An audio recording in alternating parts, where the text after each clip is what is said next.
Muito bom. Pessoal, eu comecei a gravar aqui o nosso início de aula, então, para depois ficar disponível, né, para o pessoal que quiser eventualmente revisitar aí o nosso encontro de hoje. Então, depois a gente disponibiliza o link para quem participou aí, quiser assistir novamente, a gente deixa gravado, tá? Então, teremos mais esse benefício com relação à nossa aula de hoje. Todos aí, temos já 25 pessoas. Doutora Luciane está sempre conosco, bastante gente do grupo de estudos. Quem aqui não é do grupo de estudos? Não faz parte. O doutor Henrique não é, o doutor Givaldo. Então, se quiserem eventualmente conhecer um pouco o grupo de estudos, a gente agora está entrando no período de férias. Mês de julho a gente para, e no mês de agosto a gente volta com as aulas. E caso vocês não conheçam, eventualmente queiram participar para conhecer um pouco do que é o nosso grupo de estudos. Eu fico muito feliz de ver a doutora Simonita aqui, que foi aluna por muitos anos, e a gente está se reencontrando hoje, e a gente, de uma certa forma, acaba criando uma grande rede, né, de colegas, e Verdade. com auxílio mútuo, né, doutora Simonita? Um auxiliando o outro, a gente está sempre aí numa construção.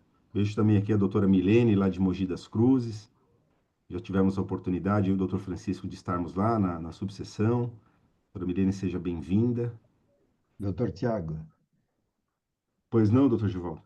temos agora que entrou aqui a doutora Maria Regina Salvoni, que também já despachou memoriais com o doutor Francisco, e já teve memoriais, já teve RRs conhecidos, providos lá. Doutora Maria Regina já está aí conosco. Que legal. Prazer. Prazer, doutora Maria Regina, seja Boa bem-vinda. noite. Muito obrigada. Boa noite, Givaldo. Obrigada. Oi, Muito Rê. prazer participar, viu? Boa noite, Milene. Doutor Tiago, então vamos começar a aula. Tudo bom, Só querido? 5 minutos atrasado, doutor Tiago. Eu já estou começando a ficar impaciente. Eu não gosto de atraso. Vamos lá? O senhor Bom, sempre muito pontual. então, o doutor Tiago gentilmente combinou comigo e eu combinei com ele que hoje nós falaríamos sobre um tema que não é tão recente, mas que ao mesmo tempo é recente, ok? Então, nós vamos fazer um formato um pouco diferente. Hoje, quem vai dar a palestra somos nós dois, eu e o Dr. Tiago, trocando perguntas. Nós estabelecemos uma dinâmica um pouco diferente. Não será uma palestra em que eu começo a falar, desenvolvo o tema e encerro o tema. Nós vamos pensar os principais aspectos da instrução normativa e vamos, de uma certa maneira, compor o nosso bate-papo, o nosso pequeno debate. Tá legal? Quem não sabe, o doutor Tiago também é professor universitário, vai entrar agora no mestrado da instituição da Faculdade de Direito de São Bernardo, já é um advogado aí. Você já está com uns 15 anos de carreira, doutor Tiago? Um pouco mais, professor, um pouco mais. Então, praticamente o tempo que o doutor Tiago tem de carreira é o tempo que nós nos conhecemos, não é? Ele é coordenador dos nossos grupos de estudos, junto com a doutora Karina. Então, é um prazer tê-los. Eu vejo muitas pessoas que já frequentam o grupo, vejo algumas pessoas novas. É sempre um prazer tê-los, tá bom? Doutora Simonita diz que vai aguardar mais um par de anos. Doutora Simonita, eu tive uma intuição muito forte. A senhora chegará além dos 95. Fique em paz. A senhora está Não, bem. por favor, não. Tá bom. Seja o que Deus quiser. Deus quer, não é a senhora que vai querer diferente. É verdade, é verdade. Você sabe disso. Hum. Tá bom? Vamos lá. Professor, o senhor deu um spoiler agora da notícia, mas antes até mesmo de eu lhe passar a palavra, hoje saiu o resultado da admissão do mestrado e eu vi o meu nome estampado lá. Você viu? É que eu já sabia que você estava lá, porque já me contaram. Ah, mas um ponto só que eu gostaria de ressaltar, professor. Eu fiz questão até de fazer um vídeo agora recente na minha rede social, agradecendo especialmente o senhor, que sempre foi um incentivador, sempre foi motivo de inspiração, sempre e uma pessoa que, de uma certa forma, me abriu muito as portas para que eu pudesse começar a dar as minhas aulas e para que fosse aberta as portas para outras escolas. E, naturalmente, o senhor tem uma participação muito profunda nisso tudo. E eu só posso lhe agradecer por todas as oportunidades e pelo carinho, pela atenção que o senhor sempre teve comigo. Eu acho que tudo isso é também fruto desse seu apoio, né? E do seu incentivo para que esse sonho, um dia do mestrado, pudesse agora ser pavimentado junto a uma instituição de ensino renomada, que é a Direito São Bernardo, mas principalmente assim, sob a inspiração dos seus ensinamentos. Viu, professor? Muito obrigado aí por tudo que o senhor fez e faz, não só por mim, mas por todos os alunos do grupo de estudos, viu? Olha, eu costumo usar duas palavras. Eu não constituo ninguém. A gente só declara aquilo que a pessoa tem de valor. E ele já tinha todos esses valores. É claro que a gente sempre precisa de alguém que nos olhe e nos abra, como muitas pessoas nos abriram portas, janelas, pequenos olhos mágicos, o tamanho que seja, mas a gente sempre está à busca da luz, à busca de um descortínio melhor para as nossas vidas profissionais, pessoais, por que não dizer afetivas, não é? Eu nutro pelo Dr. Tiago uma simpatia natural. É verdade que eu dei para ele um livro em 2007. Logo, logo ele vai fazer um livro dele, vai me dar um livro. Já está a tempo, já está devendo isso para ele mesmo. E eu acho que daqui um ano e meio, ele vai ter essa preocupação, tá bom? Com Não certeza. sei o que Obrigado, viu, ele vai mestre? escrever, mas eu acho que ele vai escrever alguma coisa na área de cálculo. Como fazer cálculos da inicial trabalhista, alguma coisinha ele vai fazer, tá bom? Doutor Tiago, você vai fazer as perguntas e eu vou responder. Eu farei perguntas e você vai responder. Pode começar. Perfeito, que honra, que honra. Obrigado, viu, professor? Professor, eu acho que até dá para a gente levar numa situação, como a gente falou, de um bate-papo, até porque sempre que o assunto é recurso de revista, a gente enfrenta as grandes dificuldades, as grandes agruras do recurso de revista.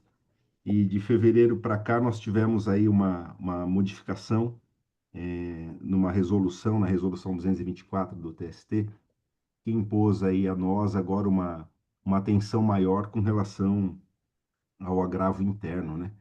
E é sempre importante ouvir o senhor nessas questões, assim, do que merece, né? O que merece a atenção da gente, não só dos advogados, mas dos magistrados, agora com esse novo regramento que a gente tem aí com a resolução 224 do TST. Ouvir um pouco o senhor sobre isso.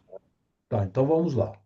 Primeiro lugar, em primeiro lugar, a gente tem que reconstituir alguns aspectos pretéritos à chamada Resolução 224 de 2024. Então, vamos fazer alguns retrospectos. Antigamente, antigamente, se eu Fica quieto, ô gato. O gato da doutora Elaine deu problema, hein? Mas tudo bem. Ainda bem que não sou eu o gato dela, né? Senão ela ia. Aí ia ficar complicado.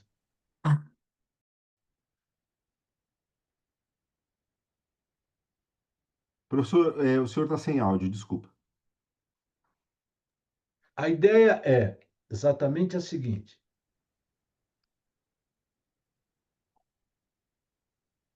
antes do CPC de 2015, se eu entrasse com um recurso ordinário, perdão, se eu entrasse com um recurso de revista e houvesse o processamento de um único capítulo, automaticamente o recurso subiria sem que houvesse a necessidade de um pronunciamento expresso quanto aos demais capítulos recursais daquele recurso. Ok? É o que nós tínhamos e tivemos por muitos anos. Então, a análise de um recurso de revista era relativamente simples. Por que relativamente simples? Bastava o presidente do TRT analisar o primeiro capítulo e ver que haveria o processamento, que automaticamente subiria o recurso de revista sem um pronunciamento expresso por parte do presidente do TRT a análise dos demais capítulos. Ponto. A situação mudou completamente com o advim, com a inserção na ordem jurídica do Código de Processo Civil de 2015, que passou a vigir em 2016. Bom, os senhores sabem que a súmula 285 foi cancelada, como também foi cancelada aquela OJ que dizia não cabe embargos de declaração de decisão denegatória. No lugar da supressão destes dois verbetes, veio a Instrução Normativa número 40 do TST. Então, nós temos a Instrução Normativa número 40. E o artigo 1º passou a prever o agravo de instrumento com uma nova formatação. Qual seria essa nova formatação? Cabe embargos de declaração. Então, a partir da Instrução Normativa número 40, passou a se ter a necessidade da análise de todos os capítulos do recurso de revista. Todos.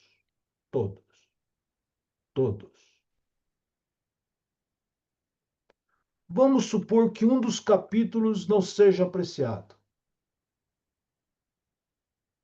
Posso entrar com agravo de instrumento de um capítulo do recurso de revista que não tenha sido apreciado no juízo de admissibilidade? Não. Eu tenho que entrar com embargos de declaração. Logo, qualquer omissão na análise de um dado recurso, no primeiro juízo de admissibilidade, que é feito no TRT, evidenciando-se a omissão, primeiro embargos, para que depois se faça o agravo de instrumento de todos os capítulos que tenham sido denegados. Ok? Então,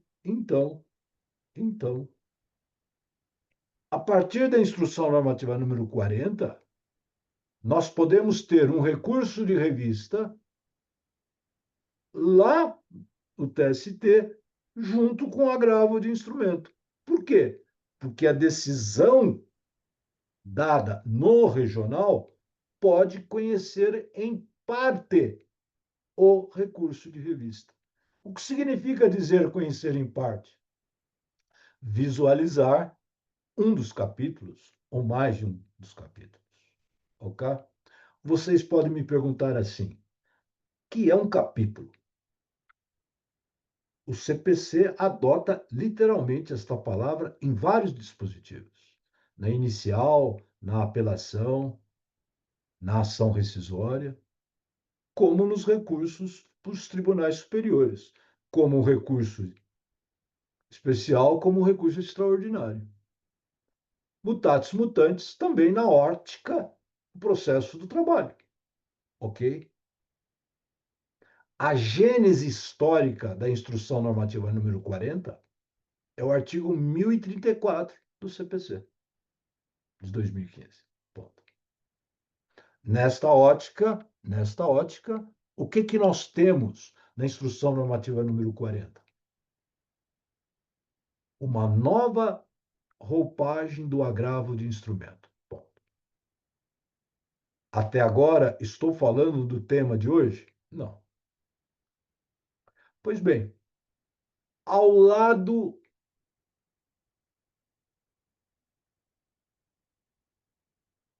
da introdução da teoria dos capítulos, que nada mais, nada menos são aquele nome que se dá ao tópico. Hora extra, prescrição, nulidade por negativa de prestação jurisdicional, nulidade por cerceamento do amplo direito de defesa. Um mérito propriamente dito.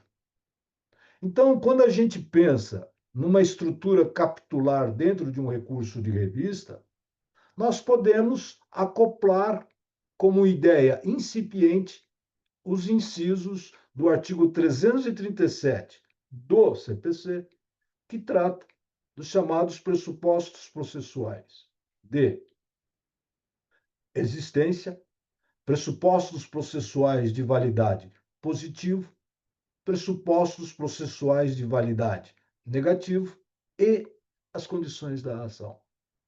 Nós temos uma ordem de enfrentamento. Aquela ordem de enfrentamento, ela não é aleatória. Os incisos são uma sequência natural de ordem de enfrentamento. Então, quando vocês fizerem preliminares nas suas contestações, sigam as ordens e os incisos do artigo 337. Agora, o que precede a estes incisos são dois: nulidade por negativa de prestação jurisdicional, nulidade por ampla violação do direito de defesa, as questões processuais, que são os incisos do 337 do CPC, os capítulos de prejudiciais, uma prescrição e uma decadência, e depois os capítulos de mérito. É assim que se apresenta uma estrutura capitular. Capítulo, nada mais, nada menos, é uma questão, uma temática, aonde o nome, nada mais, nada menos é o efeito devolutivo na extensão. E como eu desenvolvo o capítulo, é o efeito devolutivo na profundidade. Artigo 1013 do CPC, súmula 393 do TST. Ponto. Essa é a ótica da origem da Instrução Normativa número 40, do artigo 1º, da visão capitular do recurso. Mas eu também tenho uma outra questão interessante. O Sistema Brasileiro de Precedentes. Doutores, até o final do ano nós vamos ter 400 procedentes novos. Eu sei que a ideia é chegar a 500. Eu já sei todos os temas, por uma questão interna. Você sabe o que o nosso tribunal vai fazer? Por ideação nossa, nós vamos pegar IRDRs e IACs de outros tribunais, vamos estudá-los e trazê-los para nós como se fosse uma reafirmação de jurisprudência de outros tribunais. Estão me acompanhando? O Comitê de Inteligência do TRT de São Paulo, por sugestão minha, passou essa norma. Foi feita uma instrução sobre esta nota do Comitê de Inteligência e o TRT 15 e o TRT da segunda região, os dois presidentes assinaram esta nota técnica em conjunto. Foi a primeira vez que dois tribunais assinaram uma mesma nota técnica simultaneamente. O pai da ideia não fui eu. O pai da ideia foi o doutor Canicoba, que é o atual VPJ do TRT-15. No começo do ano, eu fiz uma viagem a Campinas para conhecer o TRT, para conhecer o nosso colega de lá, como eu já conheci o colega de outros regionais. Eu já conheci 6 colegas de outros regionais. Nós nos falamos por uma rede social própria, ok? Nós trocamos informações. Os VPJs. Eu tenho contato com os VPJs dos principais tribunais, dos grandes tribunais. Tá bom? Décima quinta, terceira, primeira região, quarta região, quinta região, sexta região. Mas nessa linha de raciocínio, o que nos interessa? Sistema Brasileiro de Precedentes. Artigo 927. São os chamados precedentes obrigatórios. Devem ser observados pelos juízes de primeiro grau, pelos juízes de segundo grau, como também pelos ministros dos tribunais superiores, como também pelos ministros do STF. Nessa linha de raciocínio, nós passamos a ter uma cultura incipiente de precedentes. Não vou discutir common law, civil law, mas o precedente, nada mais, nada menos, é um verbete que se torna obrigatório. Este verbete tem vários procedimentos distintos, dependendo da origem, do início daquele procedimento. Então, por exemplo, repercussão geral tem um procedimento. IAC tem um procedimento. Um IRDR tem um procedimento. Controle concentrado de constitucionalidade tem um procedimento. Formação de súmulas de um tribunal tem um procedimento. Formação de súmula vinculante do STF tem um procedimento. De súmulas e OJs do TST tem um procedimento. Um incidente de recursos repetitivos tem um procedimento. Então, os senhores devem pensar o seguinte: o CPC, lá no artigo 927, estabelece de forma taxativa todos os precedentes? Não. Prova disto que ali não está a repercussão geral. Mas a repercussão geral está lá no artigo 1030 e seguintes. O tema 1046 é repercussão geral. O tema 725 é repercussão geral. O tema 1118 é repercussão geral. O 932 é repercussão geral. O 246 é repercussão geral. Quantos estão aí?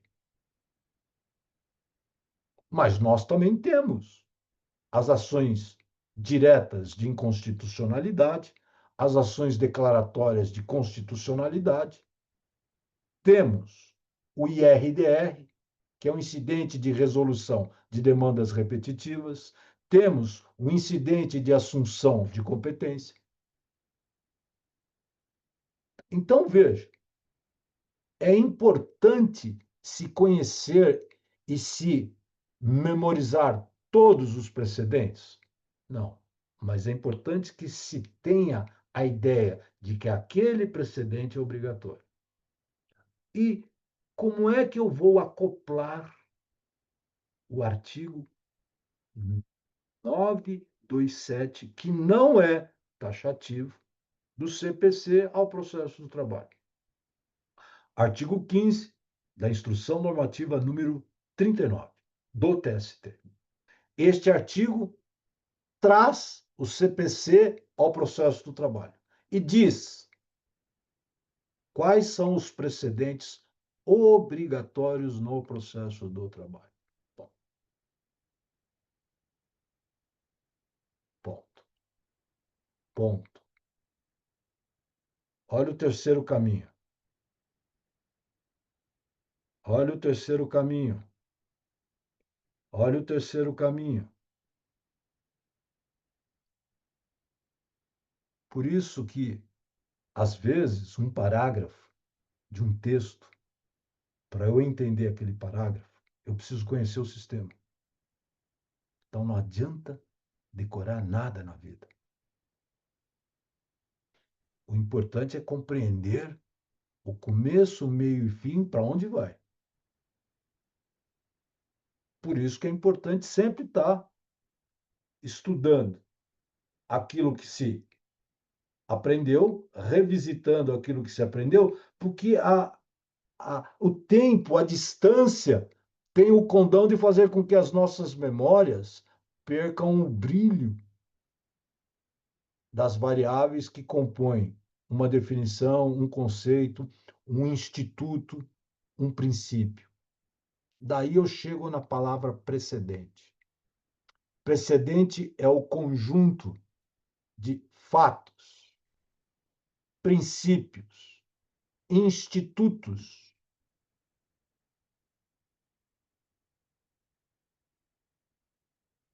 normas legais que foram debatidos em um dado procedimento que origina um verbete que se chama precedente obrigatório, também chamado de precedente vinculante. Precedente não é o dispositivo da decisão judicial. Precedente não é a súmula, aquela expressão pequena que está na ementa de um acordo, ou que está no dispositivo de um acordo. Precedente é a alma do acordo. Precedente é a fundamentação. Então, tem gente que acha. Lembram do tema 1046? Prevalência do legislado, perdão, prevalência do negociado em relação ao legislado? A gente acha que aquela palavra, aquela oração, lê do engano. Eu tenho que estudar o voto condutor do ministro Gilmar Mendes. E lá eu tenho 3 princípios que norteiam a formação daquele precedente. Vão lá estudar para vocês verem. Eu não tenho tempo. Eu, quando afasto o tema 1046, eu não afasto com 2 parágrafos.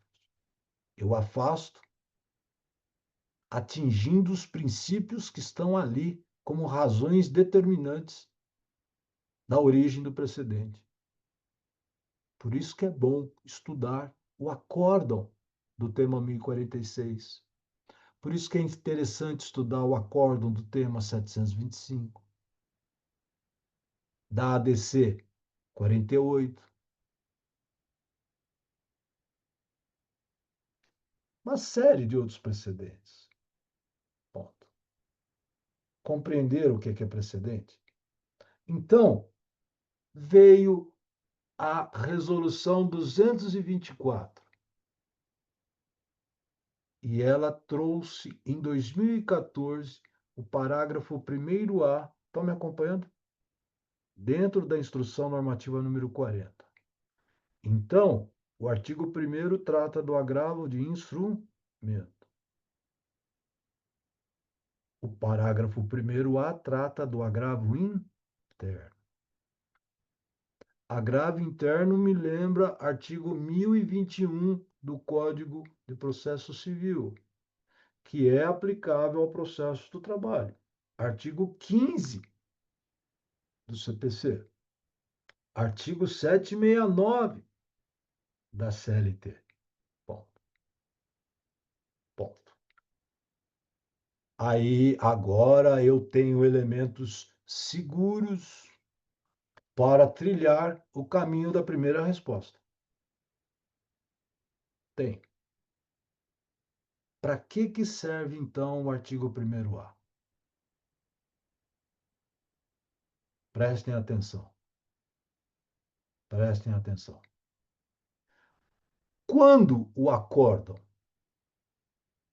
regional viola um precedente, não estou falando do 1º-A, tá?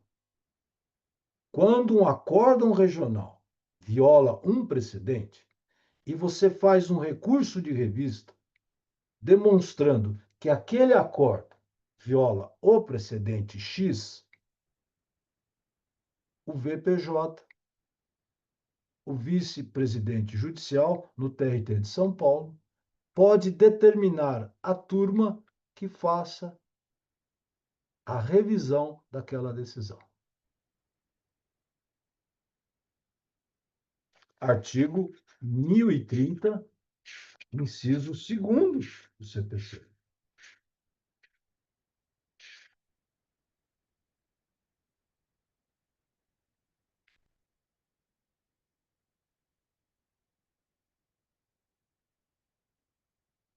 Encaminhar o processo ao órgão julgador para a realização do juízo de retratação. O doutor Francisco assumiu a VPJ 1º de outubro. Eu fiz 7 projetos de alteração regimental. Um deles, 4 já foram aprovados. E um deles trouxe o 1030, inciso 2º, para o regimento interno do TRT de São Paulo. Eu fiquei preocupado. Por quê? Porque eu falei, eu vou aplicar a lei. Só que eu poderia ter uma resistência interna. E eu me blindei. Eu me blindei. E essa blindagem foi muito bem feita. Sabe por quê? Porque em abril, a presidência do TST passou um ofício circular para todos os TRTs, dizendo assim: vocês têm que fazer com que os seus órgãos fracionários façam os juízos de retratação. E o doutor Francisco já tinha ter visto isso. Já estava no nosso regimento. Eu fiquei alegre, mas é uma situação que nos deixa assim constrangido, porque quem sou eu como VPJ para dizer assim, você, desembargador, retrate, porque a fundamentação do seu voto está incorreta. Por quê? Colide com o precedente. Mas eu estou cumprindo a lei. Me acompanharam? Por quê? Porque a vice-presidência do TST faz isso. Está no regimento deles. Há muito mais tempo. E é até uma forma de evitar agravo interno. Estão me acompanhando, pessoal? Eu esperei aprovar. Vou começar a aplicar. Porque nós aprovamos em abril. Isso vai depender de embargos de declaração, né, professor? Claro que independe de embargos de Depende dos declaração. embargos de declaração da parte. Independe, não necessita de embargos de declaração. Você entra com recurso de revista, eu leio o recurso de revista e vejo. O capítulo 1 diz assim: o acórdão regional contrariou o precedente X. Eu leio, constato, mando para lá. Suspendo qualquer outro juízo de análise do recurso de revista. Está me acompanhando? Eu não vou continuar analisando o recurso. eu tenho uma pendência para resolver, ok? Ponto. Não necessita de embargo de declaração, não. Ponto. O que, de uma certa maneira, também, né, professor, isso já acontecia com os desembargadores quando tinha alguma deficiência, por exemplo, numa prova técnica, ou que descesse o processo antes de julgar o recurso. O que o doutor Tiago está falando é se o desembargador pode reabrir a instrução sem nulificar a decisão. Por exemplo, de ofício ou face uma preliminar de nulidade por cerceamento do amplo direito de defesa.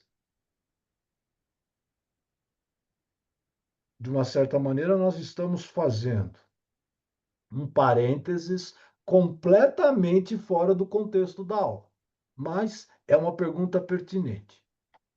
O que o doutor está falando é do 938, parágrafos 3 e 4 do CPC.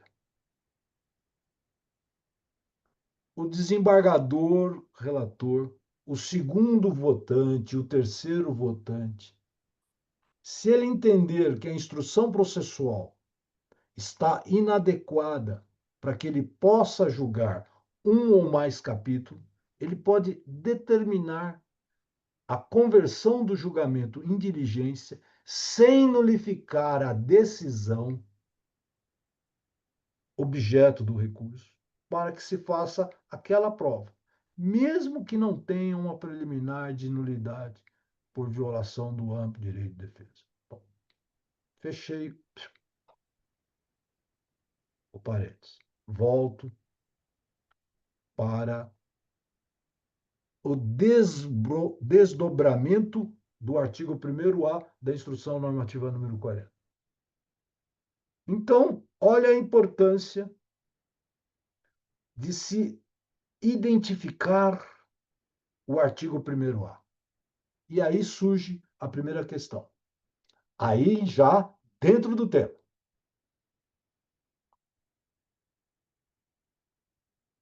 Já dentro do tema. O acórdão regional, se violar um IAC, se violar um IRDR e se violar um IRR, eu vou fazer o capítulo pertinente. E naquele capítulo vou dizer, olha, a fundamentação do acordo no tema A, no capítulo A, está ferindo o tema de repercussão, o tema do recurso, do incidente de recurso repetitivo número 74. E a VPJ, ao analisar aquele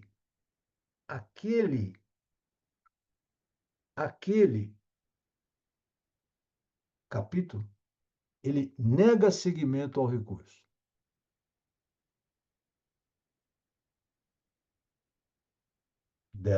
Deste capítulo, eu não vou entrar com agravo de instrumento. Deste capítulo, eu vou entrar com agravo interno. Por isso que agora eu posso ler o artigo 1º-A, caput. Cabe agravo interno da decisão que negar seguimento ao recurso de revista contra acórdão que esteja em conformidade com o entendimento do TST, exarado no julgamento de recursos repetitivos, de resolução de demandas repetitivas e de assunção de competência. Aí vocês vão me perguntar assim, o que é um IRDR?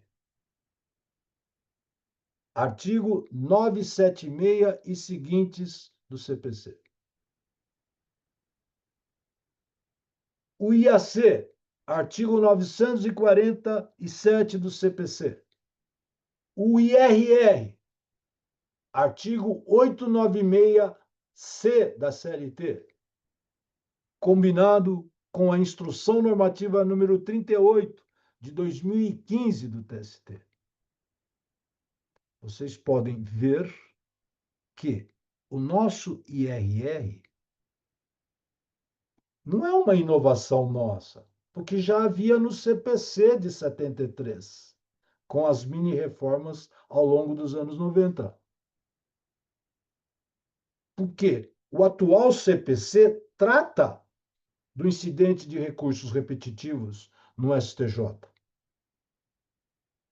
Nós temos o nosso IRR no 896C, combinado com a Instrução Normativa 38.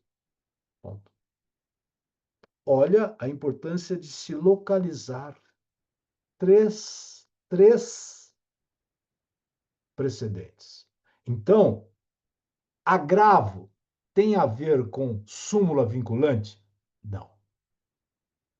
O agravo interno tem a ver com súmula do TRT? Não. Agravo interno tem a ver com súmula do TST? Não. Por isso que é importante eu conhecer o verbete, a origem do verbete. Sabe por quê? Olha como tem gente burra. Desculpa, é burro. No final de julho, eu tenho 318 agravos relatados pelo meu gabinete. Um só dando provimento. Vocês sabem o que é isso? Vocês sabem o que é isso?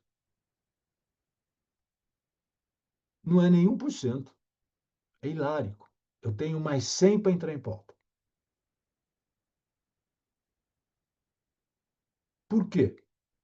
Boa parte desses agravos é reexame de súmula 126, súmula do TRT, súmula do TST, súmula vinculante. Desculpe, não tem nada a ver com agravo interno. O agravo interno é restrito a esses três. Ah, mas como é que pode? É simples, é só ler a literalidade, pessoal. Aí vocês vão me dizer assim, ô Francisco, será que não mudou um pouquinho essa história? E eu vou dizer para vocês que sim. O ofício circular, TST, CSJT, GP, vou repetir, ofício circular, TST, CSJT/GP número 232, de 24 de abril de 2025, também disse assim: se o verbete envolver repercussão geral, também caberá o agravo interno. Então, eu preciso estar antenado. Não é só o primeiro A, eu tenho esse ofício circular, que mandou colocar dentro a repercussão geral. Repercussão geral é um procedimento que está lá no TST, perdão, que está lá no STF. Não tem nada a ver com ação direta de constitucionalidade, não tem nada a ver com a Lei 9868, com o artigo 102, parágrafo 2º da Constituição Federal. Ponto. Ah, o doutor Francisco tem tudo isso na cabeça? Não tenho nada. Isso é de tanto ler, de tanto repetir. Mas eu sei procurar. Se eu não sei o artigo de cabeça, eu localizo ele em 5 minutos. Por quê? Eu sei onde eu procuro. Eu sei onde está na Constituição. Por quê? Porque a gente aprende a interpretar de forma sistêmica. De forma sistêmica. Eu vou no sistema. O bom operador do direito é aquele que sabe operacionalizar os institutos. Se ele está naquele oceano perdido, ele vai chegar num pedacinho de terra, que é o caminho do caminho, é o limiar do seu caminho, da sua trajetória. para chegar na solução do problema. Ponto. Então, a ideia primordial, exatamente qual é? Qual é essa ideia primordial? O que nós podemos entender desta ideia primordial? Então, vamos. O primeiro ponto que nos chama a atenção é que o artigo 1º-A da Instrução 40 diz assim: se o acórdão estiver em conformidade. Não é bem assim. Se o acórdão violar repercussão geral, IAC, IRDR ou IRR. Eu faço um capítulo recursal apontando a violação, porque contrariar é aplicar o que não deve ser aplicado ou deixar de aplicar o que deve ser aplicado. Estão me acompanhando? Contrariar é aplicar o que não se deve aplicar e deixar de aplicar o que deve ser aplicado. Mutatis mutandis é dar validade, dar vigência, negar vigência. São as hipóteses que estão lá no parágrafo 3º do artigo 102, que trata do recurso extraordinário no processo de trabalho. No artigo 105, que trata do recurso especial. A ideia é a mesma, é o sentido da palavra violar. É dar validade, negar validade. Dar vigência, negar vigência. Geralmente isso é para um dispositivo legal. Olha o cotejo analítico, olha o cotejo analítico. Estou entrando no 1º-A, inciso 2º do artigo 896 da CLT. E vou ler assim, ó.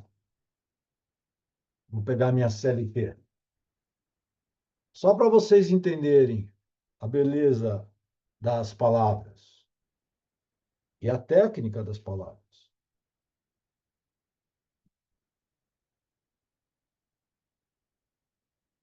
Inciso 2º do parágrafo 1º-A do artigo 896, que trata do recurso de revista. Indicar de forma explícita e fundamentada contrariedade a dispositivo de lei. Opa! Súmula ou orientação jurisprudencial do TST que conflite com decisão regional. Aí vocês vão dizer assim, o cotejo analítico só é com dispositivo legal, OJ ou súmula. Uma pinóia. Eu tenho que combinar o inciso 2 do parágrafo 1º-A com o artigo 927 do CPC, com o artigo 15 da Instrução Normativa número 39 de 2016. Querem ver mais outra coisa? Uma das hipóteses mais comuns de recurso de revista, divergência jurisprudencial, alineado 896, está escrito assim: jurisprudência uniforme da Corte, que é o TST, ou súmula vinculante. Caramba, a linha A fala em súmula vinculante, mas o item 2 não fala em súmula vinculante. Vale dizer, doutores e doutoras, os incisos 2 e 3, que é o chamado cotejo analítico, não é só com aqueles verbetes que estão ali. É com os verbetes do 927, que não são exaustivos. Prova que tem a repercussão geral que está no outro dispositivo. Estão me acompanhando? Eu preciso conhecer o sistema de precedente. Para conhecer o sistema de precedente, eu preciso saber o que é precedente. Eu preciso saber o conceito de precedente. Não tenho tempo para explicar isso hoje, mas eu dei as ideias mais importantes. O doutor Tiago disse assim: o senhor tem que explicar isso direitinho, professor Francisco. Ele me deu uma bronca numa das perguntinhas. Ok? Voltando então na minha argumentação. Não é conformidade, e sim o quê? Contrariedade. Eu tenho que demonstrar no meu capítulo recursal que há uma clara ofensa a entendimento que é o IRDR, o IAC ou o IRR do TST, e agora, pelo ofício circular 200 deixa me pegar aqui, que são tantos atos normativos que a gente se perde. O ofício circular 232, o recurso extraordinário. Perdão, repercussão geral. Então, eu indiquei que há contrariedade. Só seria contrariedade? Também não. Também não. Eu posso trabalhar com a distinção ou com a superação. Estão me acompanhando? Artigo 489, parágrafo 1º, incisos 5 e 6 do 489 do CPC. Distinção, overruling, superação. O precedente pode ter sido aplicado ou não aplicado por violar ou uma hermenêutica de distinção ou por violar uma hermenêutica de superação.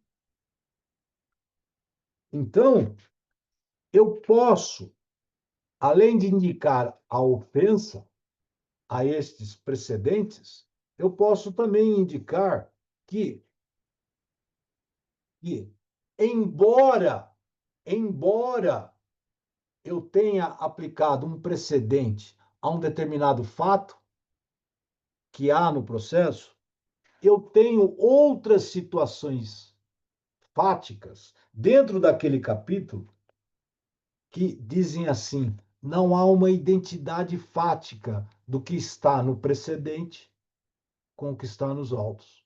É aí que entra a superação, é aí que entra a distinção.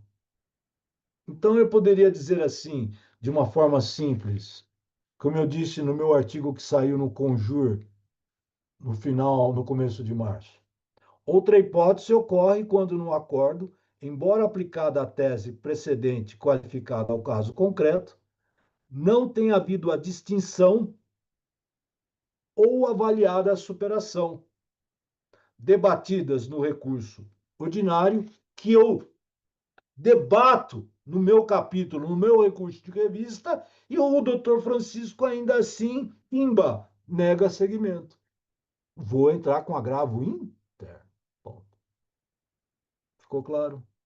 Então, são 3 precedentes do TST, IRR 896C, CLT.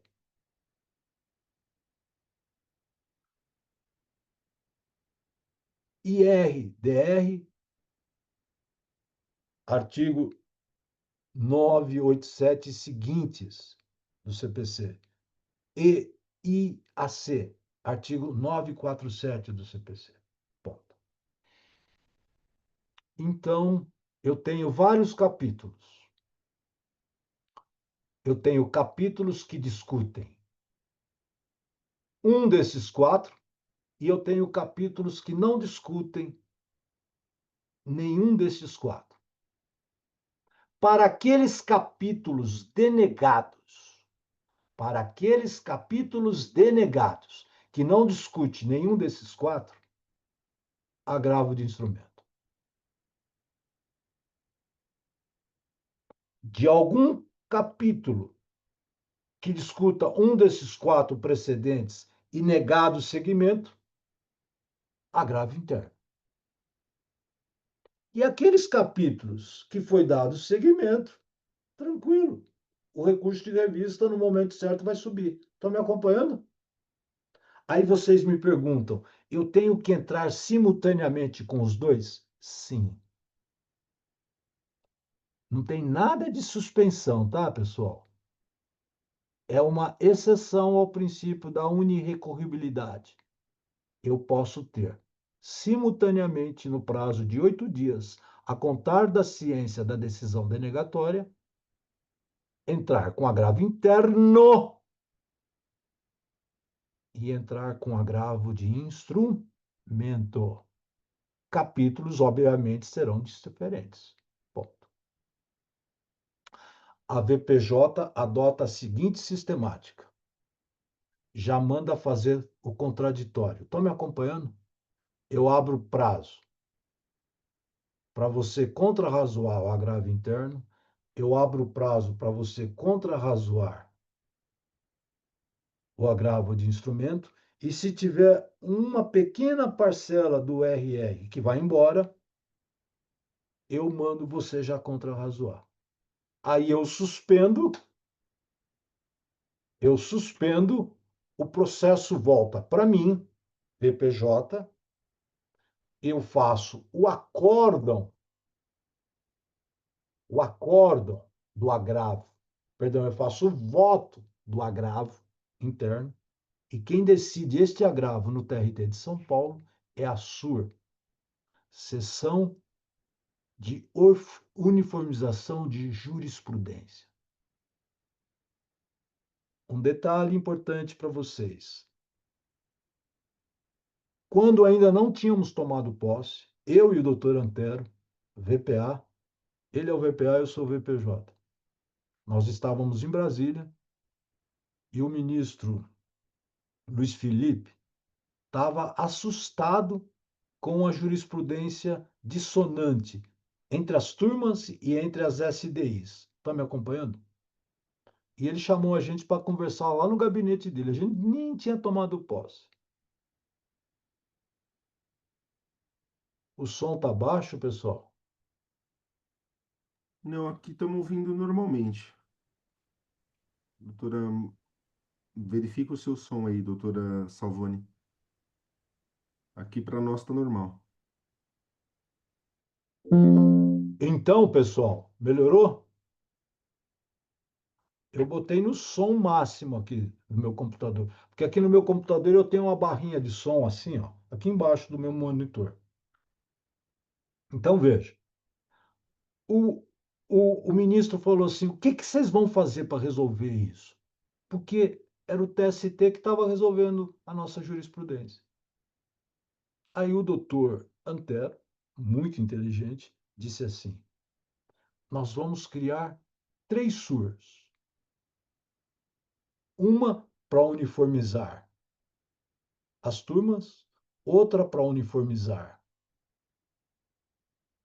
as SDIs, e uma outra quando o tema for comum a uma turma ou a uma SDI, a surplena. Me acompanhou? O doutor Francisco. Quando saiu a resolução 224, já trouxe esse agravo para o regimento interno. Estão me acompanhando? E eu disse assim: não é o pleno quem vai apreciar o agravo. Não é o órgão especial que vai apreciar o agravo. Não tem a ver com jurisprudência? É a SUR. E passou. O doutor Antero queria que fosse a SUR 2. Eu falei não. Por quê? Porque às vezes o tema pode envolver turma e SDI simultaneamente. Então tem que ir para o órgão que está acima das duas, que é a surplena. Eu chamo assim de surzona, brincando a surubona.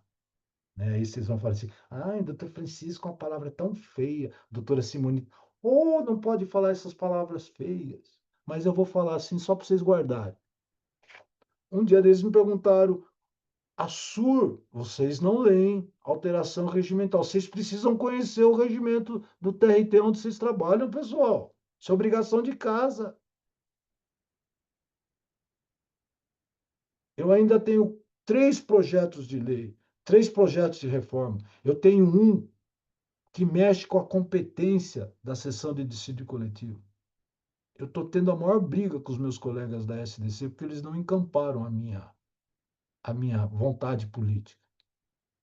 Eu vou apanhar, mas eu estou levando o projeto para frente. O pleno provavelmente não vai aprovar. Mas não estou nem aí, pelo menos eu tentei. A minha parte eu fiz. Ok? Sabe quantos recursos de revista a minha equipe apreciou nos 5 primeiros meses deste ano? 49 mil recursos de revista. Isso é insano. É insano. Bom, então, explicamos o procedimento, ok? Este procedimento, mutatis mutandis, está nos parágrafos do primeiro A. Do primeiro A do artigo. Perdão, primeiro A, pela resolução 224, que acresceu o primeiro A na instrução normativa número 40. Ponto. Aí vocês vão falar assim, o doutor Francisco teria dito que era pergunta e resposta, mas essa primeira pergunta ela é um pouco detalhada. Por quê? Pela importância do tema, pela beleza, pela compreensão que se faz necessária do tema. Ok? Então vamos lá. Doutor Tiago, brinde-me com uma outra pergunta. Eu acho que essa questão é interessante, né, professor, da interposição simultânea do agravo interno e do agravo de instrumento, né? Pelo que eu entendi, então, julga-se primeiro o agravo interno para depois se avaliar o agravo de instrumento. Aí vocês podem. Isso, aí o doutor poderia dizer assim: e se o agravo for provido? Simples. Aquele capítulo do recurso de revista automaticamente sobe. Me acompanhou? E se o agravo interno não for provido? Morre no tribunal. Aí o doutor Tiago vai falar assim: doutor Francisco, e se você, no agravo interno, me aplicar uma multa? Me acompanharam? 1021. Hoje teve uma advogada que foi lá me amolar. Ela gosta de me amolar com um embargo de declaração. Eu quero fazer embargo. Eu quero sustentar embargos, doutor. Hoje, pessoal, eu gastei 4 horas e 20 minutos da minha vida. Eu ouvi 16 advogados com 20 recursos diferentes. Quer ver?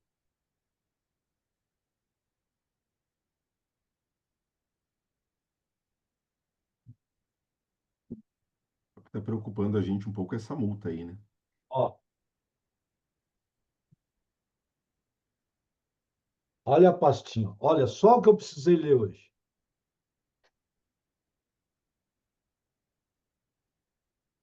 E quem faz isso é tão inteligente. Mas não vai se achar que também é a cereja do bolo, né? Não vai ficar convencida, não, tá, pessoal? Mas quem faz isso é gente inteligente. Por quê? Vai chamar a atenção do doutor Francisco. Você acha que o doutor Francisco consegue ler 49 mil recursos? Você acha que eu consigo ler, Simonita?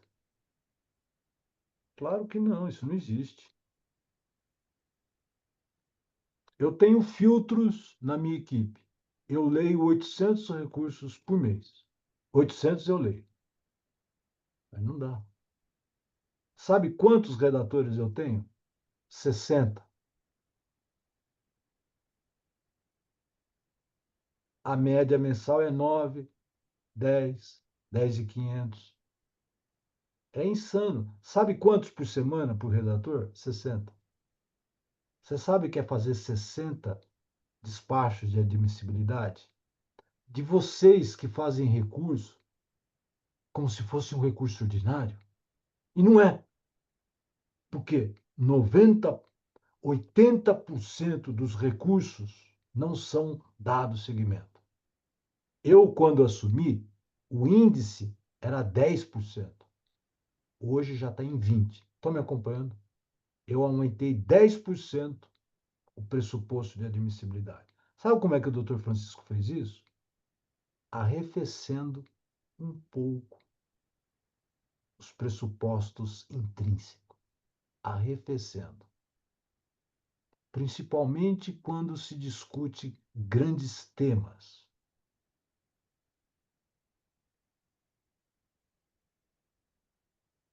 Foi uma das minhas primeiras orientações quando eu fui eleito.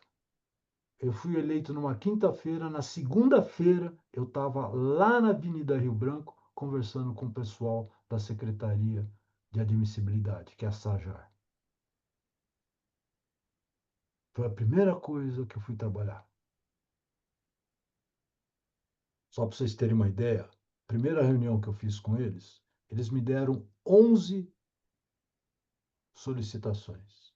E todo mês eu vou lá. Mas toda semana eu faço uma reunião por teleconferência com eles.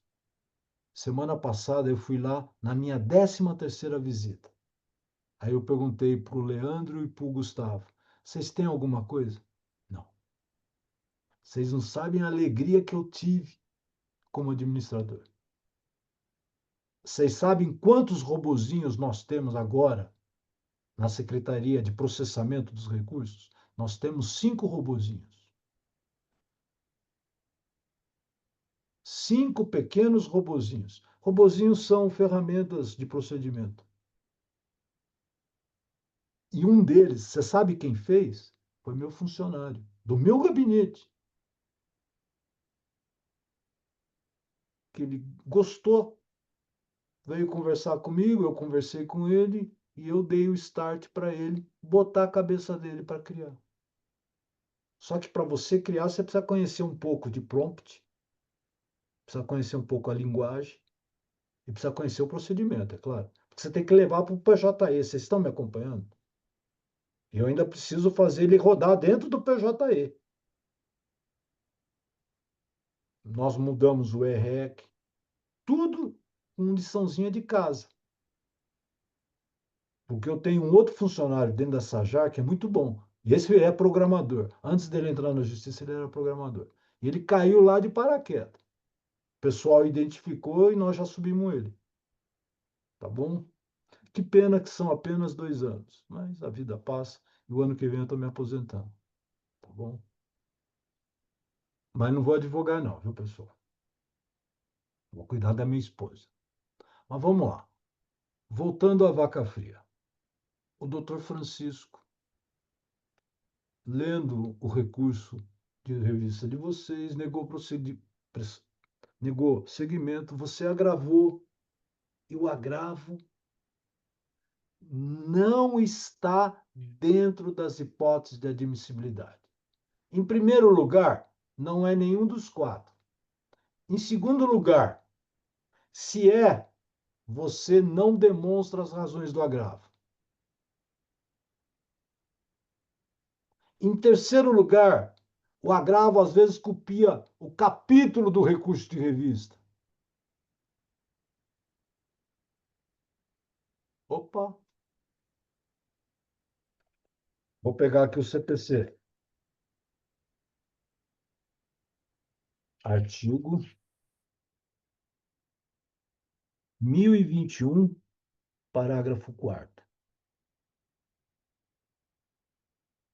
A interposição de qualquer outro recurso está condicionada ao depósito prévio do valor da multa prevista no parágrafo 4º, à exceção da Fazenda Pública e do beneficiário da justiça gratuita, que farão o pagamento ao final.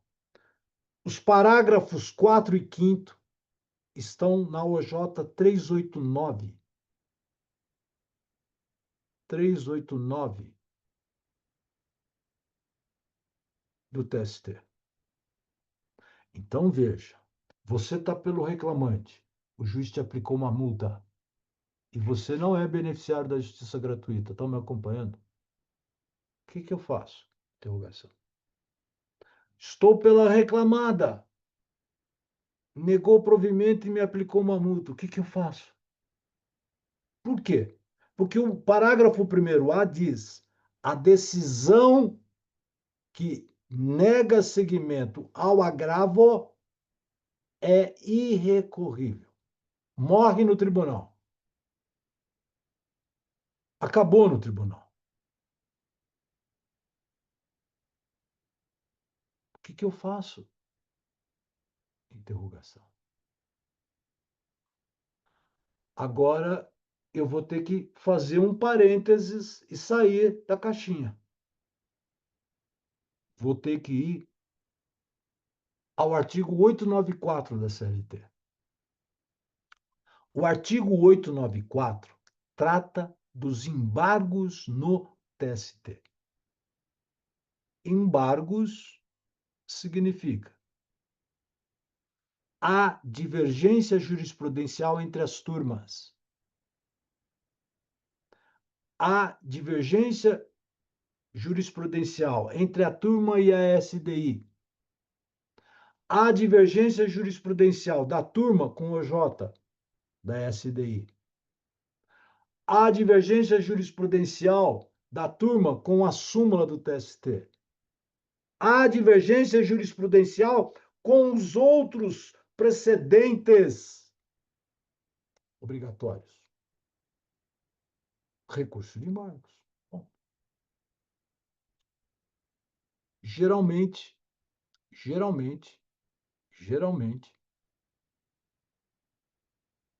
quem decide monocraticamente é o ministro relator. Desta decisão cabe agravo interno. Desta decisão cabe embargos. Por quê? Porque foi uma decisão da turma. Então, surge esta interrogação. Da decisão da turma em agravo interno, cabe embargos? A matéria está na súmula 353. Não cabe embargos de decisão em agravo, a não ser nas hipóteses das alíneas A, B, C, D, E F da súmula 353 do TST. E o que me interessa é a letra F da súmula 353. E diz assim: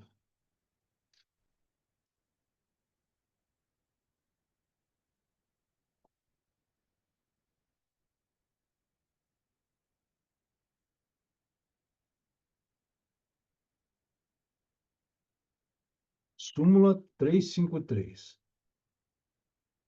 E diz assim: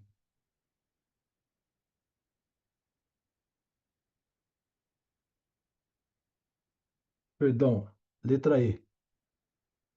Para impugnar a aplicação de multas do artigo 1021, parágrafo 4º, parágrafo 2º do 1026, embargos de declaração. Então fica aquela pergunta: se eu entrei com agravo de uma decisão monocrática do ministro lá no TST, quem decide é a turma.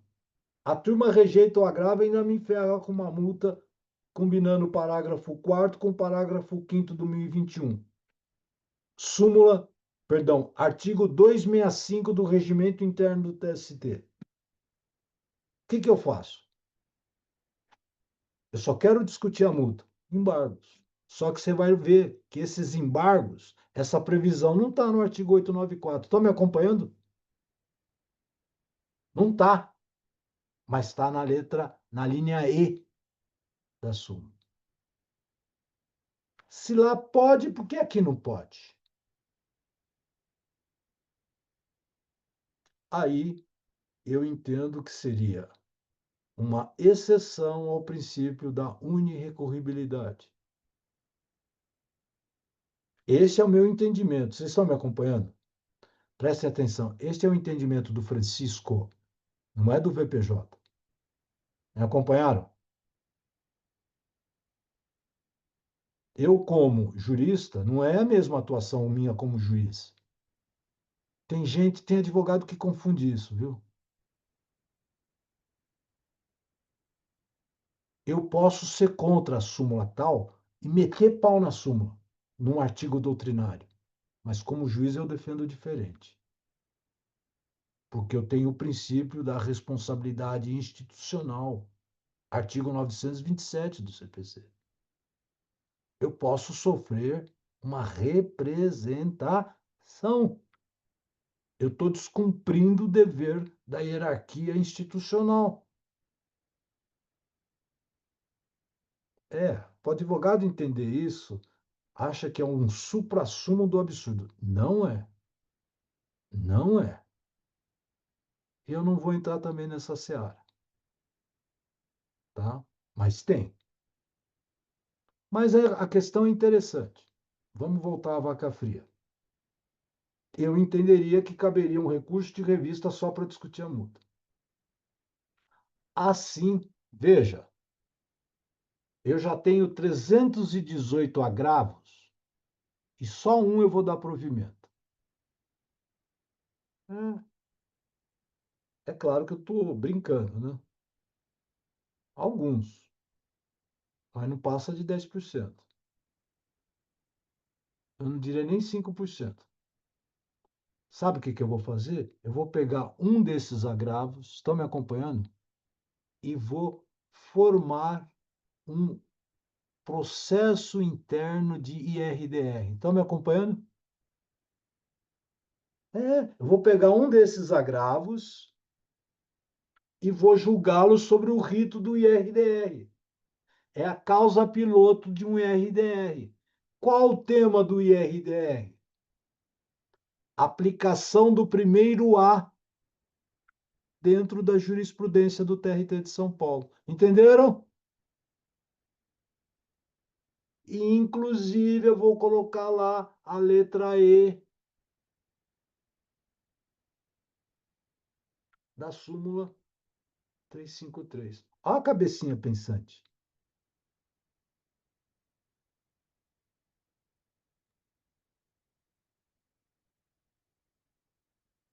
Eu tive esse insight hoje quando eu estava conversando com um advogado. Porque quando o advogado vem conversar comigo, eu li o processo. Começou a falar besteira, leva besteira. Não vem tomar meu tempo aleatoriamente, que eu sou sério. Então, para mostrar para vocês a importância de dominar-se o palco da nossa exposição. Tem advogado que vai fazer sustentação oral e fica lá. Teve um dia um advogado que o recurso dele estava pela reclamada, o juiz deu provimento em tudo, julgou a ação improcedente. Aí ele falou assim: eu quero sustentar o não cabimento da justiça gratuita. O doutor Davi quase levantou e bateu nele. Você já viu o Davi levantar e ficar bravo? Não vem culpar. O doutor Davi é um lorde. Mas ele levantou e queria bater no advogado. É assim, eu vou retirar o processo e vou mudar tudo o meu voto. Aí o advogado. E o advogado falou assim: o senhor está me perseguindo? Aí que o Davi quase bateu nele. Dá licença. Você já levou tudo. É claro que o advogado queria levar os honorários dele. Tem alguém que só entra com agravo discutindo isso.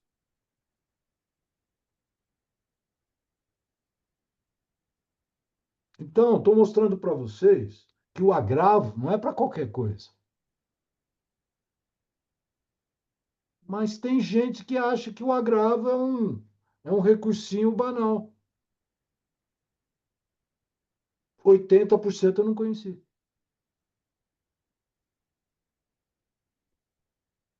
Aí vocês vão dizer assim: doutor Francisco não sabe nada. Alguma coisa eu sei. Ok? Eu já falei quase que 70% da aula. Doutor Tiago, pergunte-me. Professor, as questões dessas medidas, né, de observância obrigatória de precedentes, que tem sido uma política do TST, em sua opinião, o sistema merece investimento? Essa questão melhora a jurisdição? O que eu vejo, e aí me permita, professor, recentemente nós tivemos o tema 125 julgado, que ele é basicamente uma identidade com o item 2 da súmula 378, que fala daquela estabilidade do artigo 118 após a extinção do contrato. Então, nós já tínhamos uma súmula que dizia o assunto, e agora vem o tema 125, que fala, eu penso que talvez as súmulas, como o senhor até comentou no início da nossa apresentação aqui, nós vamos ter aí quase 500 verbetes aí para tratar. Que eu acho que talvez as súmulas comecem a migrar para isso. Então, talvez o aprendizado dessa questão. Boa, boa pergunta. Presta atenção. No final do ano passado, o TST criou uma reforma no seu regimento para transformar com um procedimento simples as suas súmulas em RDRs. Estão me acompanhando? O doutor Francisco propôs um projeto para transformar as súmulas do TRT em IRDRs. E o doutor Francisco trouxe a ideia do doutor Canicoba de pegar IRDRs de outros tribunais para transformarmos em DRDRs aqui. Estão me acompanhando? E o doutor Francisco fez uma pesquisa de temas só de interesse aqui da jurisdição nossa. Já startou alguns projetos, alguns acórdãos, perdão, alguns processos, algumas causas piloto para dar início a IRDRs originários que não sejam decorrentes de outros IRDRs ou de transformação de uma súmula em IRDR. Nós estamos criando ferramentas, você está me entendendo? Só que eu preciso separar temas que não colidam com aqueles 500 até o final do ano do TST. Você está me entendendo? Porque senão eu posso chover no molhado. Eu não vou fazer IRDR para confirmar IRDR do TST. Me acompanhou? Eu vou pegar IRDR de matéria nossa, que não sobe com recurso de revista. Estão me acompanhando?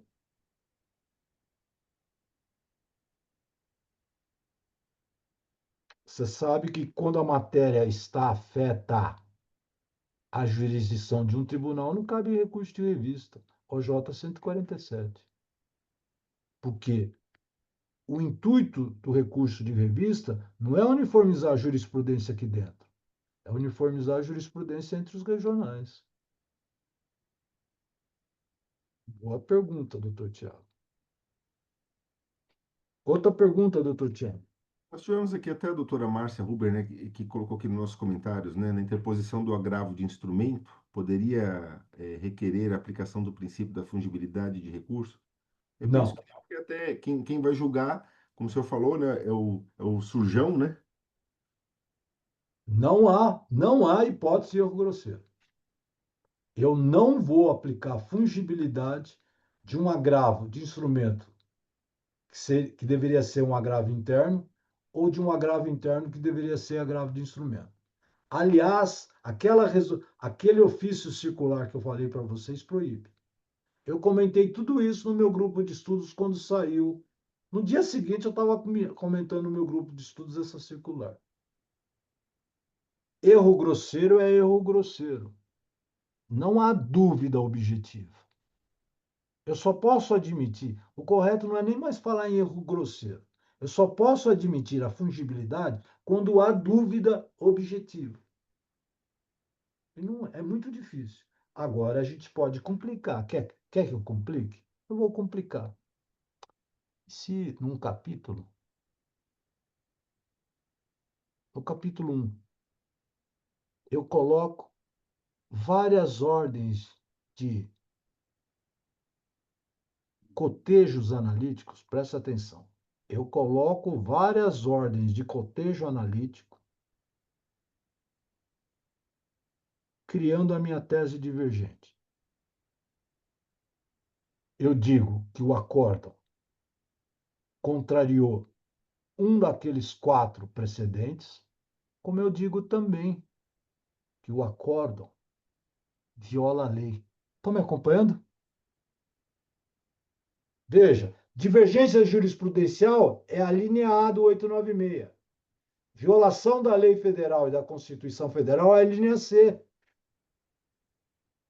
Eu vou fazer um agravo interno daquela parte que é violação da lei e, ao mesmo tempo, da violação do precedente. Como fica?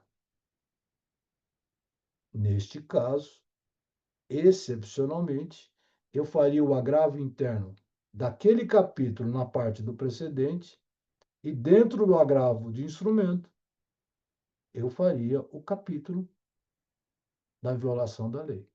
Só que eu pré-questionaria, estão me acompanhando? Por isto que precisa ser inteligente. Por isso que vocês têm que aprender a fazer recurso de revista.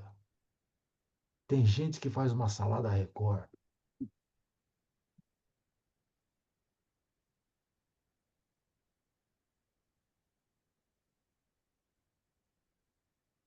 O meu grupo de estudos, eu separei quase que uns 400 recursos dos que eu processei, os melhores, para servir de modelo. Eu deixei tudo em pessoal e vatinei em cima deles. Aí eu pergunto assim, vocês leem? Ah, o senhor mandou o e-mail? Eu fico possesso. O cara paga, não vai e não estuda. Ah, eu não tenho tempo. Eu também não tenho tempo. Mas eu estou aqui. Eu estou aqui. Doutor Tiago está aqui, né, doutor Tiago? Vamos aí. Outra pergunta, doutor Tiago.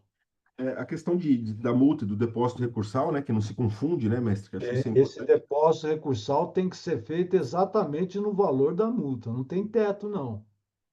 Também tem que pagar os 30%. Os 5% é 15 mil reais, você vai ter que pagar 15, exceto se for fazenda pública ou beneficiário da justiça gratuita. Não é que você fica livre. O beneficiário da justiça gratuita paga no final. Parágrafo 5º do 1021, combinado com a OJ 389 do TST. Nessa questão, professor, que o senhor comentou, né, de repente ter as duas possibilidades da violação da lei de repente a decisão não está em conformidade com algum desses pressupostos, né? Haveria, veja que quem vai julgar os recursos são instâncias, são colegiados diferentes. Imaginemos a hipótese do agravo de instrumento ser o recurso ser admitido pelo relator. Eu tô formulando aqui pensando o seguinte: no agravo interno, por unanimidade, nós teríamos, não caberia o agravo interno. Só Entende? que aí nós temos duas ordens de fundamento, doutor. Uma ordem de fundamento sepultou, que é a divergência jurisprudencial, e a outra ordem de fundamento é a violação da lei ou da Constituição Federal. Por isso que eu falei, você pode ter dois cotejos analíticos diferentes. É uma situação muito rara, mas pode acontecer. Eu já vi um processo que aconteceu. Esse E, processo, você sabe que eu tenho 4 filtros nessa JAR. Aí vocês vão falar assim, doutor Francisco tem 60 funcionários. Eu tenho 35 que redigem. Os outros 25 fazem correção, você está me entendendo? E mesmo assim passa um monte de besteira. É cansativo, é extenuante. Eu tenho pessoa de férias, de licença médica, estão me acompanhando? Tem gente com problema de família. É complicado. Você sabe o que o doutor Francisco fez? O doutor Francisco foi até o CSJT para ver se colocava todo mundo em teletrabalho. Porque o TRT não me deu. Sabe o que o ministro disse lá? Primeiro o TRT deveria ter negado. Eu pedi para o TRT. O TRT disse assim: vamos fazer uma consulta para o CSJT. Aí o CSJT, na segunda-feira, vai publicar assim: eu não conheço, porque primeiro TRT deveria ter dito não. E aí você recorria para mim. Você deu para entender? Eu fiz o requerimento aqui no TRT, porque eu não quis ir direto para o S. Mesmo que eu fosse direto, eu ia levar a bumba por causa disso. Mas por uma questão de respeito, eu conversei aqui primeiro. E aqui disse assim, ó, eu não falo nada, não vou indeferir. Vamos consultar o CSJT? Eu fui até despachar memoriais, ó, fiz sustentação de memoriais no requerimento administrativo do meu tribunal para o conselheiro relator, que é o ex-presidente do TRT da 8ª Região. Me recebeu muito bem. Tá bom? Mais alguma pergunta, doutor Tiago? Eu fico só pensando nessa questão que eu acho que daqui para frente a tendência vai ser o esvaziamento do agravo de instrumento, professor, à medida que for crescendo os precedentes. Vai. A tendência é que não haja mais recurso de revista. Em Porque 3 anos, a recorribilidade vai. 3 anos não, 5 anos, ó.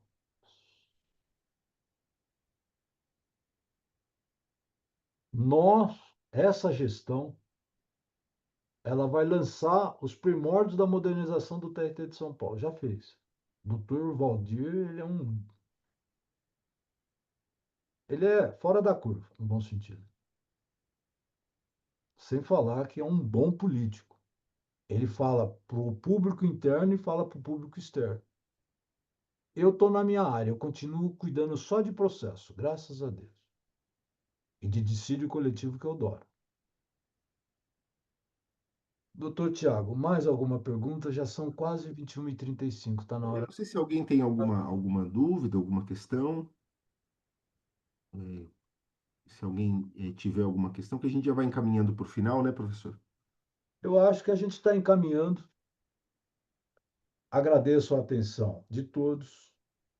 A doutora Simonita, anota aí, Simonita.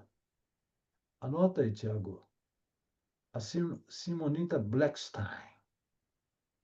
É isso mesmo? Ou Finstein, como é que é?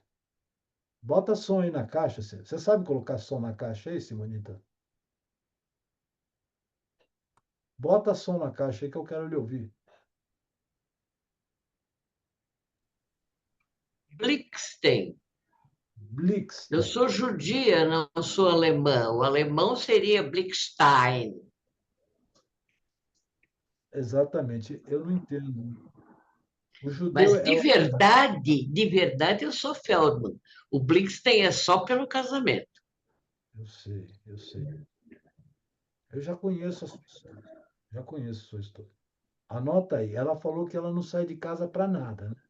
Muito pouco eu saio, Aparentemente, ela está muito bem de saúde, graças a Deus. graças a Deus. A senhora não vai botar a mão no bolso. A senhora acabou de ganhar uma cortesia de um semestre do meu grupo de estudos. Mas tem Olha, que ir, Que honra!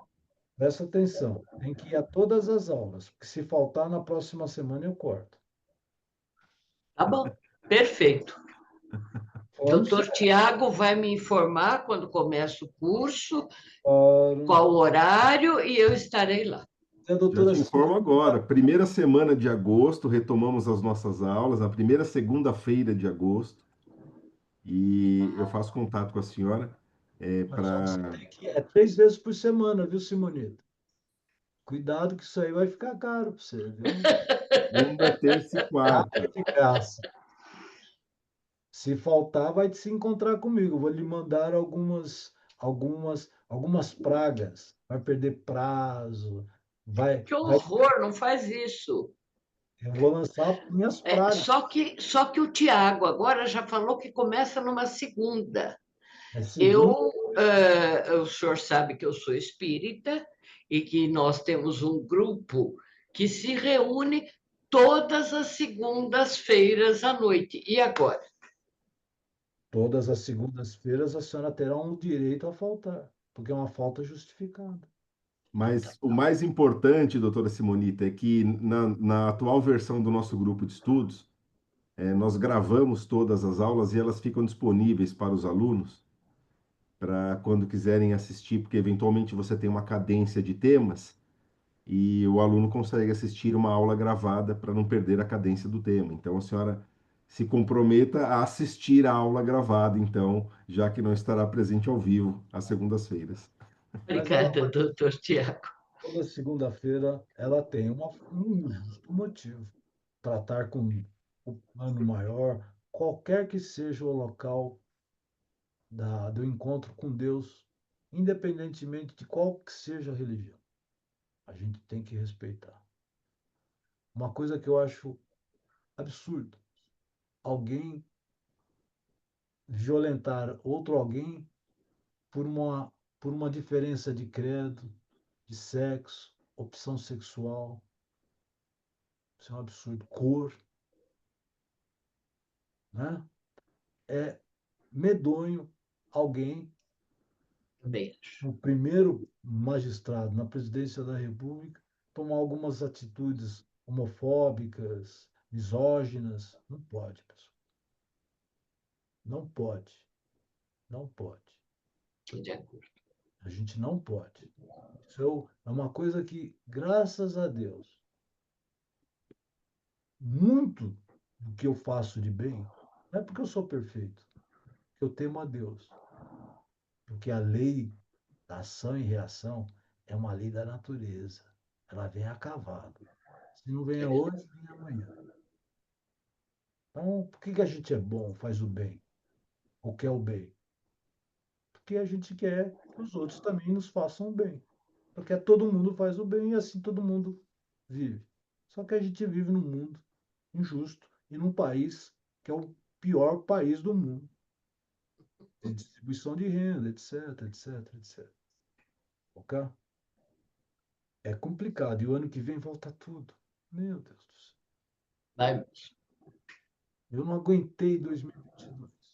Eu quase tive um ataque de nervos em 2022. Não estou defendendo nem A nem B, tá, pessoal? Também não defendo uma terceira via. Eu votei no Lula, não é porque eu sou lulista, eu votei no Lula. Mas é complicado. É complicado. Eu posso votar no outro, mas eu não posso querer o mal de quem não pensa como eu. Né? A política é para se viver o bem comum, não é para se trazer a cisão de amigo com amigo, filho com pai, pai com mãe, esposo com esposa. Aquele caso daqueles dois que se atiraram lá no Paraná, que coisa vergonhosa. Que coisa vergonhosa. Porque um gostava do barbudo, o outro não gostava do barbudo. Que isso? E eram pessoas da área de segurança, que pois sabem é. que é uma missão de fogo. Né?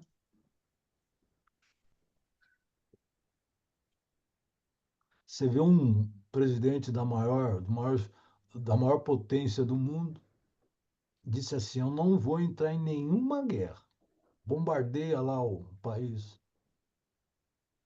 Pessoal que fica jogando bomba na faixa de Gaza até hoje. Licença. Se tinha que retaliar, já retaliou bastante. É verdade. É complicado. Tchau, pessoal. Pessoal, obrigado, boa noite. Minha Professor, mais esposa uma veio vez, falar tchau para obrigado. vocês. Não, a minha esposa está de pijama, mas manda um beijo para vocês. Tchau, pessoal. Boa noite. Tchau, Boa tchau. noite. noite. Tchau, tchau. Tchau. Tchau. Oi. Doutor